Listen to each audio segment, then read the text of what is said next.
एक सुबह दरबार सजा हुआ था। दरबार में अकबर, बीरबल और सभी दरबारी अपने अपने स्थान पर बैठे हुए थे। अकबर अक्सर दरबार में ऐसे सवाल पूछ लिया करते कि सभी चकित रह जाते। आज भी अकबर के मन में ऐसा ही एक प्रश्न आया और वे अचानक बोले, अगर कोई मेरी मूछें खींचे तो उसे क्या सजा दी जानी चाहिए? ये सुनकर तो सभी दरबारी चकरा गए। महाराज ने कैसा सवाल पूछ लिया। पहले तो उन्हें यही लगा कि जहांपनाह मजाक कर रहे हैं, इसलिए उन्हें सवाल का जवाब देने की कोई जरूरत नहीं है। पर जहांपनाह ने उनसे दोबारा पूछा, आप सब जवाब दें, अगर कोई मेरी मूछें खींचे तो उसे क्या सजा दी जानी चाहिए? तब एक दरबारी ने सलाम किया और बोला, जहांपनाह, अगर कोई आदमी आपकी मूछें खींचने का साहस करता है तो उसका सिर कटवा देना चाहिए।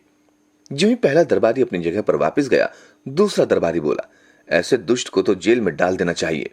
तीसरे ने सुझाव दिया, उस अपराधी को फांसी की सजा दी जानी चाहिए। एक और दरबारी ने जोश में आकर कहा, जहांपनाह, ऐसे आदमी को तो सरेआम कोड़े लगवाने चाहिए। उसकी इतनी मजाल हमारे जहांपनाह की मूछें खींचेगा। अकबर ने सबकी बात सुनी और खुश हुए।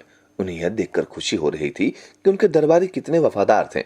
पर उनके प्यारे मंत्री बीरबल के मुख से एक भी शब्द नहीं निकला था। उन्होंने कहा, बीरबल, मैं तुमसे बड़ा निराश हुआ हूं। तुमने अब तक एक शब्द भी नहीं कहा। बीरबल मुस्कुराकर बोले, महाराज, अगर कोई आपकी मूछें खींचे तो आपको उसे मिठाइयां देनी चाहिए। सारे दरबारी और अकबर बीरबल का यह जवाब सुनकर चकरा गए।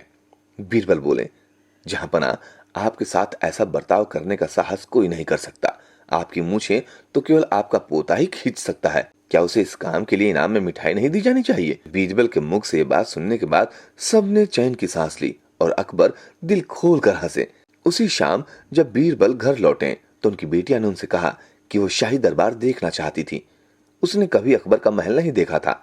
कहते हैं कि वो भी अपने पिता की तरह बुद्धिमान और चतुर थी। बीरबल की बेटी जहांपनाह से मिलने को बेताब थी, इसलिए बीरबल उसे बादशाह के पास ले गए। बादशाह ने बीरबल की बेटी के बारे में पहले से ही सुन रखा था। उन्होंने उसकी समझदारी की परख करने के लिए पूछा, बिटिया, मैंने सुना है कि तुम्हें बहुत सी भाषाएं आती हैं। क्या तुम फारसी बोलना जानती हो? उसने जवाब दिया, थोड़ी सी कम और थोड़ी सी ज्यादा।